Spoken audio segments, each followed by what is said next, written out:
Imagine a cena clássica do Natal que todos conhecemos: o bebê adormecido, os pais esperançosos, a noite tranquila e um silêncio quase sagrado. Essa imagem, porém, conta apenas metade da história. Se pudéssemos enxergar além do véu da realidade física, o que veríamos não seria paz, mas um cenário de tensão extrema. No lugar da quietude, haveria um dragão vermelho e assustador, pronto para atacar, posicionado diante de uma mulher prestes a dar à luz, esperando o momento exato em que o recém-nascido respirasse para devorá-lo. A outra metade dessa narrativa, muitas vezes esquecida ou ignorada, não é sobre tranquilidade, mas sobre perigo e violência. Aquela noite em Belém não foi apenas um momento de ternura familiar, mas o início de uma invasão cósmica que marcaria a vitória definitiva de Deus sobre as forças do mal. Isso não é uma metáfora, nem uma alegoria teológica abstrata. Foi um evento real, com provas concretas que nos permitem identificar o momento exato, o local e até os personagens envolvidos. Há séculos, estudiosos e astrônomos debatem a data precisa do nascimento de Jesus. Mas talvez a resposta sempre tenha estado diante de nós, escrita no céu. Se você acha que conhece bem a história do Natal, saiba que só conhece a versão superficial. É hora de explorar o acontecimento que abalou as potências das trevas e deu início a uma guerra que ainda ecoa nos dias de hoje.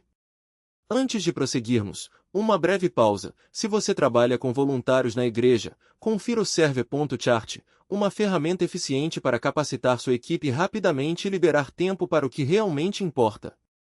Para quem deseja aprofundar o assunto, preparei uma lista de livros recomendados sobre o tema, com links afiliados disponíveis na descrição. Aliás, faço isso em todos os meus vídeos, então sempre há material extra para quem quiser se aprofundar. E se preferir ouvir, esses episódios também estão disponíveis no Spotify e no Apple Podcasts. Agora, voltemos à guerra. Antes de avançarmos, é importante esclarecer algo. O objetivo aqui não é desconstruir a imagem tradicional do Natal. A paz no presépio foi real. Mas precisamos entender o preço dessa paz. Celebramos a paz na terra, mas muitas vezes esquecemos que ela só foi possível porque, nos céus, uma batalha violenta estava em curso. Não se trata de desvalorizar a cena principal, mas de ampliar o contexto que a torna ainda mais significativa. Porque, quando analisamos a realidade espiritual por trás daquele momento, percebemos que o nascimento de Jesus foi muito mais do que um instante de doçura familiar. Foi a retomada de um território ocupado. No instante em que aquele bebê respirou pela primeira vez, uma declaração de guerra foi feita contra o dragão, o inimigo ancestral que aguardava para destruí-lo. Ficamos tão focados no silêncio daquela noite que deixamos de ouvir o estrondo dos tambores de guerra. Hoje, vamos abrir os arquivos dessa batalha cósmica que teve início em Belém. Vamos analisar as evidências astronômicas que apontam para uma data específica, uma data que já estava escrita nas estrelas muito antes de ser registrada nos evangelhos. E, por fim, identificaremos o dragão que espreitava nas sombras. É hora de iluminar a outra metade da história do Natal, aquela que quase ninguém menciona. A maioria das pessoas abre o livro do Apocalipse esperando encontrar uma bola de cristal que prevê o futuro. Folheiam as páginas em busca de pistas sobre eventos iminentes, como terremotos, líderes mundiais emergindo ou rumores de guerra. Fomos condicionados a enxergar esse texto apenas como um roteiro para o fim dos tempos. Mas e se estivermos interpretando tudo errado? E se, no meio de todas as visões futurísticas de João, ele também tivesse registrado um vislumbre do passado, um flashback de um cataclismo quase esquecido que ocorreu exatamente na mesma época do nascimento de Jesus? Para compreender a história completa do Natal, precisamos voltar ao capítulo 12 do Apocalipse. João interrompe a narrativa sobre o fim dos tempos para nos mostrar a guerra cósmica que começou no Gênesis e atingiu seu clímax em Belém. Ele direciona nosso olhar para os céus e nos apresenta um dragão, posicionado diante de uma mulher em trabalho de parto, pronto para devorar seu filho assim que nascesse. Descreve uma batalha celestial que abalou as forças das trevas e explica por que o conflito espiritual ainda ameaça as pessoas hoje. Hoje, vamos examinar as evidências, incluindo aquelas escritas nas estrelas, para determinar a data exata do nascimento de Jesus e descobrir por que o Natal que conhecemos e amamos é, na verdade, apenas metade da história. Vamos ao capítulo 12 do Apocalipse, Versículo 1. Apareceu no céu um grande sinal, uma mulher vestida do sol, com a lua debaixo dos pés e uma coroa de 12 estrelas na cabeça. Podemos parar aqui, porque esse trecho já traz um desconforto imediato para muitos leitores modernos. João diz que viu um sinal nos céus. Quando ouvimos a palavra sinal, logo pensamos em milagres, a sarça ardente, a água transformada em vinho, algo sobrenatural invadindo o mundo natural. Mas para um leitor da antiguidade, a interpretação seria bem diferente. Naquele contexto, falar em sinais nos céus significava falar de estrelas, de constelações. E eu sei o que você pode estar pensando: você está nos ensinando astrologia? É uma pergunta válida. Fomos ensinados a separar claramente a astronomia, que é a ciência dos astros, da astrologia, que é a crença de que os corpos celestes influenciam nossas vidas. E com razão, afinal, a Bíblia é categórica ao proibir a adoração aos astros ou a busca por orientação neles. Deuteronômio deixa isso claro: não devemos olhar para o sol, a lua ou as estrelas e nos desviar para adorá-los. No entanto, há uma diferença crucial entre adorar um sinal e interpretá-lo. Vamos voltar ao início da Bíblia, ao Gênesis, capítulo 1, versículo 14. Por que Deus criou os luminares no firmamento? Ele disse que sirvam de sinais para as estações, para dias e anos. A palavra hebraica usada aqui para sinais é a mesma empregada para a marca de Caim ou para o sangue nas ombreiras das portas na Páscoa. Significa um sinal, um aviso. Deus estruturou o universo como um mecanismo de relógio no céu, organizando as estrelas em padrões que contam uma história e posicionando os planetas como ponteiros desse relógio. Quando João diz que viu um grande sinal no céu, não está tendo uma alucinação. Ele está simplesmente olhando para cima. Está descrevendo um alinhamento astronômico específico que marca um momento histórico preciso. E é aqui que a história do Natal que conhecemos colide com a história que desconhecemos. Pense nos magos, por exemplo. Nós os colocamos em nossos presépios, cantamos sobre os 3 reis magos, mas já paramos para fazer as perguntas óbvias. Como eles souberam? A Bíblia diz que esses homens vieram do Oriente, provavelmente da Babilônia ou da Pérsia, e não eram judeus. Eles não estavam procurando um bebê numa manjedoura. Eles estavam observando o céu. O Evangelho de Mateus, Herodes, o Grande. Mas a grandeza de Herodes era uma fachada. Por trás dela, havia um homem consumido pelo medo, pela paranoia e por uma sede insaciável de poder. Ele não era judeu de nascimento, mas um idumeu, um estrangeiro colocado no trono por Roma. E para manter esse trono, ele não hesitava em eliminar qualquer ameaça, real ou imaginária. Os historiadores da época, como Flávio Joséfo, descrevem Herodes como um governante brutal. Ele mandou executar 3 de seus próprios filhos, temendo que conspirassem contra ele. Sua esposa favorita, Mariamne, foi morta sob acusação de infidelidade, mas na verdade porque ele via nela uma rival política. Até mesmo os rabinos de Jerusalém, que deveriam ser seus aliados religiosos, eram vigiados e perseguidos. Herodes não governava com justiça, governava com terror. E é nesse contexto que os magos chegam a Jerusalém. Eles não vão direto a Belém. Eles vão ao palácio do rei, porque é lá que esperam encontrar um recém-nascido de linhagem real. Afinal, se uma estrela anunciou o nascimento de um rei dos judeus, quem melhor para saber do que o próprio Herodes? Mas a reação do rei não é de alegria. Mateus nos conta que, ao ouvir a notícia, Herodes ficou perturbado, e não só ele, mas toda Jerusalém com ele. Por que Jerusalém inteira ficaria alarmada?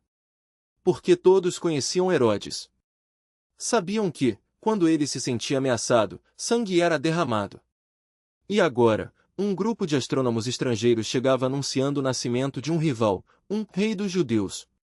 Para Herodes, isso não era uma celebração, era uma sentença de morte. O que acontece em seguida é uma das cenas mais sombrias da história do Natal. Herodes convoca os chefes dos sacerdotes e os escribas e pergunta onde o Messias deveria nascer. Eles respondem, citando Miqueias, em Belém da Judéia. Então, Herodes chama os magos em segredo e pede que procurem a criança, dizendo, vão e procurem informações exatas sobre o menino. E, quando o encontrarem, avisem-me para que eu também vá adorá-lo. Mas Herodes não tinha intenção alguma de adorar. Seu plano era outro. Enquanto os magos seguem a estrela até Belém e encontram Jesus, Herodes espera. E quando eles não retornam, avisados em sonho para não voltarem a Jerusalém, a fúria do rei explode. Ele ordena o massacre de todas as crianças de Belém e arredores, de 2 anos para baixo, calculando o tempo com base nas informações que os magos lhe deram. Esse episódio, conhecido como a Matança dos Inocentes, não é um detalhe folclórico. É um evento histórico atestado por fontes antigas, como o próprio Flávio Joséfo, que registra a crueldade de Herodes em seus últimos anos. E aqui, a conexão com o dragão de Apocalipse 12 se torna assustadoramente clara. O dragão não é uma metáfora abstrata. Ele é Herodes, ou melhor, o sistema de poder que ele representa, um sistema que se alimenta do medo, que devora os inocentes para manter seu domínio. Mas por que Herodes, um rei humano, seria descrito como um dragão de 7 cabeças e 10 chifres?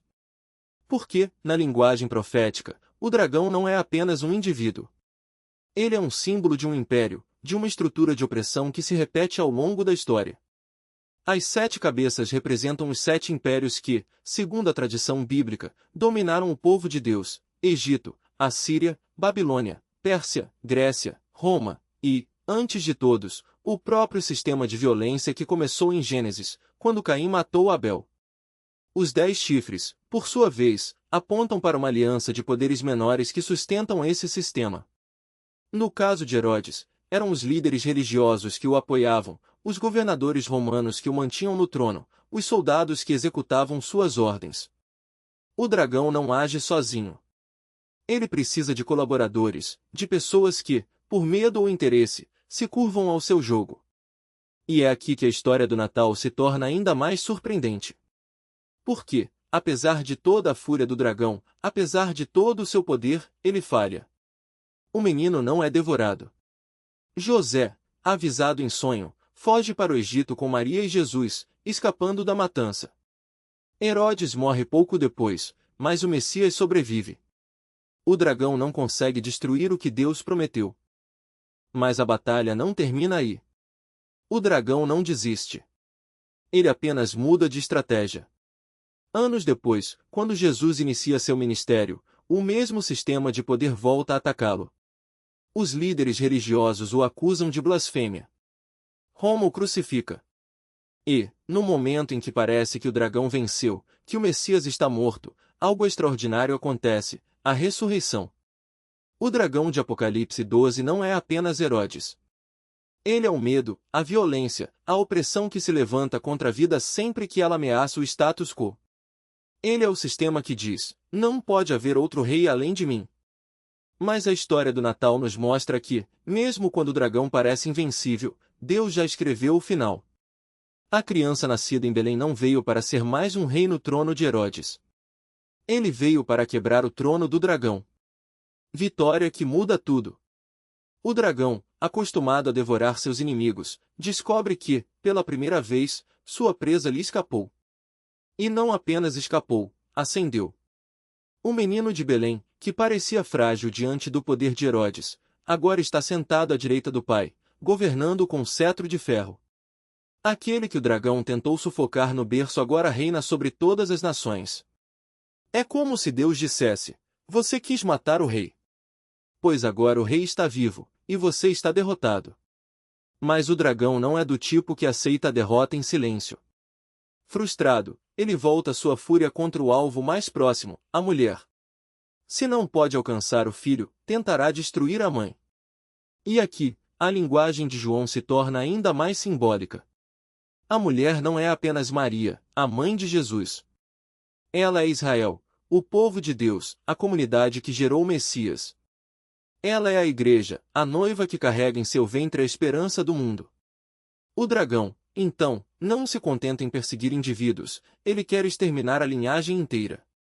É por isso que, ao longo da história, vemos impérios, ideologias e sistemas inteiros se levantando contra o povo de Deus: o Egito de Faraó, a Babilônia de Nabucodonosor, a Roma de Nero, os regimes totalitários do século XX.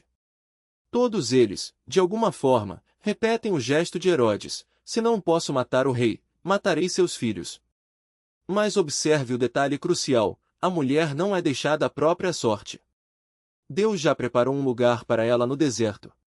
Não é um refúgio qualquer, é um lugar de provisão, onde ela é alimentada por 1260 dias. Esse número não é aleatório. Na Bíblia, o deserto é o espaço da dependência radical de Deus. Foi no deserto que Israel aprendeu a confiar na maná, na água da rocha, na nuvem que os guiava. Foi no deserto que Elias foi sustentado por corvos e uma viúva pobre. E agora, a mulher, o povo de Deus, é levada para lá, não como punição, mas como proteção. Mas por que o dragão se importa tanto com esses pequenos? Porque ele sabe de algo que muitas vezes esquecemos: a vitória de Cristo não é apenas um evento passado. Ela é uma realidade que se propaga no presente.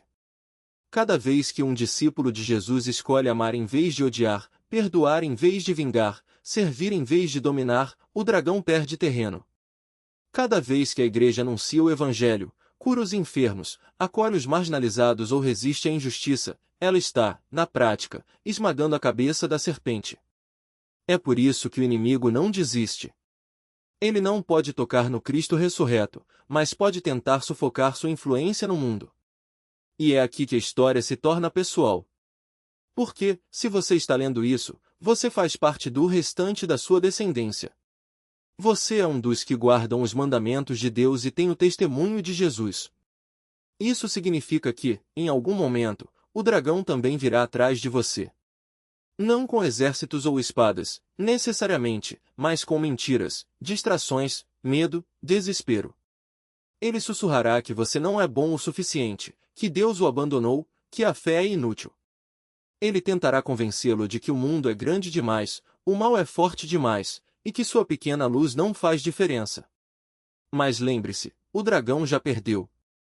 Ele já foi derrotado na cruz. Ele já viu seu reino desmoronar quando o túmulo se abriu. E agora, mesmo em sua fúria, ele só pode agir dentro dos limites que Deus permite. A pergunta, então, não é se o dragão virá, mas como você responderá quando ele vier. A mulher no deserto não lutou com suas próprias forças, ela foi carregada pelas asas da águia. Você e eu também não estamos sozinhos. O mesmo Deus que preservou Israel no Egito, que escondeu Elias no deserto, que protegeu a igreja nas catacumbas, está preparando um lugar para nós. Um lugar onde, mesmo no meio da tempestade, somos alimentados, guardados, sustentados. O dragão pode rugir, mas ele não pode vencer. Porque o menino que nasceu em Belém já está no trono. E o trono de Deus não é apenas um lugar de poder, é um lugar de segurança. É para lá que somos chamados. Não para fugir do mundo, mas para viver nele com a certeza de que, no final, o dragão já está derrotado. E nós? Nós já estamos do lado vencedor. Lugar da promessa. E é essa mesma imagem que João usa aqui. A mulher não está voando literalmente, ela está sendo carregada. Deus não a abandona no meio da perseguição, ele a levanta, a protege e a sustenta em um lugar seguro, longe do alcance da serpente. Esse lugar no deserto não é um esconderijo qualquer. É um refúgio preparado por Deus, onde ela é alimentada e guardada. O detalhe curioso é o tempo, um tempo, tempos e metade de um tempo. Essa expressão aparece em Daniel 7h25 e 12h07, e os estudiosos concordam que ela se refere a um período de 3 anos e meio, ou, simbolicamente, a um tempo de provação que Deus controla. Não é um acaso. É um lembrete de que, mesmo quando o dragão parece ter a vantagem, o relógio está nas mãos de Deus. Ele determina o início, o meio e o fim da história. Mas o dragão não desiste. Versículo 15. Então a serpente lançou da sua boca, atrás da mulher, água como um rio, para fazer com que ela fosse arrastada pela correnteza. Água, na Bíblia, muitas vezes simboliza caos, perigo, forças incontroláveis. Pense no dilúvio, no Mar Vermelho, nas tempestades que ameaçaram os discípulos no barco. Aqui, o dragão tenta afogar a mulher, não com uma enchente literal, mas com ondas de perseguição, mentiras, pressão, medo. Ele quer arrastá-la para longe da proteção de Deus, para que ela se sinta sozinha, abandonada, sem saída. Só que o chão se abre. Versículo 16. A terra ajudou a mulher, abrindo a sua boca e tragando o rio que o dragão lançara da sua boca. A própria criação se levanta contra o inimigo. Deus não precisa de milagres espetaculares para proteger os seus. Às vezes, ele usa o que já está ali, a terra firme, a rocha, o lugar seguro que ele preparou. O dragão joga tudo o que tem, e o chão engole. É uma imagem poderosa. O mal pode rugir, pode lançar ondas de destruição, mas no final, ele não tem poder sobre o que Deus sustenta. E então, frustrado, o dragão muda de estratégia. Versículo 17. E o dragão irou-se contra a mulher e foi fazer guerra ao resto da sua descendência, os que guardam os mandamentos de Deus e têm o testemunho de Jesus. Ele não pode tocar na mulher, a igreja como um todo, o povo de Deus em sua totalidade, porque ela está protegida. Então, ele volta sua fúria para os indivíduos. Para você. Para mim. Para aqueles que, no dia a dia, escolhem obedecer a Deus e manter viva a memória de Jesus. Essa é a batalha que vivemos hoje. Não é uma guerra de exércitos, mas de escolhas. O dragão não pode nos acusar diante de Deus, a dívida já foi paga. Então, ele tenta nos acusar diante de nós mesmos. Ele sussurra: você não é bom o suficiente. Deus não te ouve. Você falhou demais. Isso nunca vai mudar. Ele joga na nossa cara as mesmas coisas que costumava apresentar no tribunal celestial, nossos erros, nossas fraquezas, nossas dúvidas. A diferença é que agora ele não tem mais autoridade para isso. O veredito já foi dado, inocente. Mas o inimigo é astuto. Ele sabe que, mesmo sem poder legal, pode nos fazer duvidar do veredito. Então, ele ataca onde somos mais vulneráveis, na mente, no coração, nas circunstâncias. Ele usa o cansaço, a decepção, a rotina, a dor. Ele transforma a vida em um campo de batalha onde, muitas vezes, a maior luta não é contra o mundo lá fora, mas contra as vozes dentro de nós. A boa notícia é que a mesma arma que derrotou o dragão no céu está disponível para nós na terra. Versículo 11. Eles o venceram pelo sangue do Cordeiro e pela palavra do seu testemunho. O sangue de Jesus é a prova de que a dívida foi paga. O testemunho é a nossa resposta: não nos calamos. Não nos rendemos. Declaramos, em voz alta, o que Deus já fez. Quando o dragão sussurra: você não presta, nós respondemos: mas Jesus presta por mim. Quando ele diz: Deus te abandonou, nós lembramos: ele prometeu nunca me deixar. E aqui está o detalhe mais bonito: a vitória não depende da nossa força. As asas da águia não são nossas, são dadas. O lugar no deserto não é conquistado, é preparado. A proteção não é merecida, é um presente.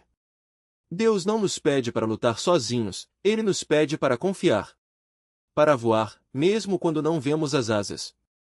Para descansar, mesmo quando o chão treme. Para crer que, no final, o dragão já está derrotado, e nós já estamos do lado vencedor. Um lugar de segurança. A mulher, essa família fiel de Deus no primeiro século, foge para o deserto, e o dragão percebe que não consegue alcançá-la.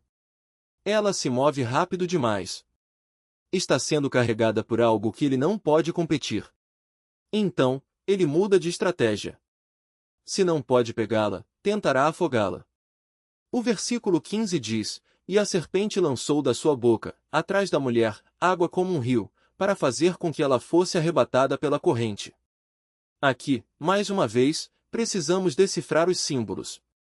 No mundo antigo, especialmente na Bíblia hebraica, inundações e águas turbulentas quase sempre representam exércitos invasores ou perseguições avassaladoras.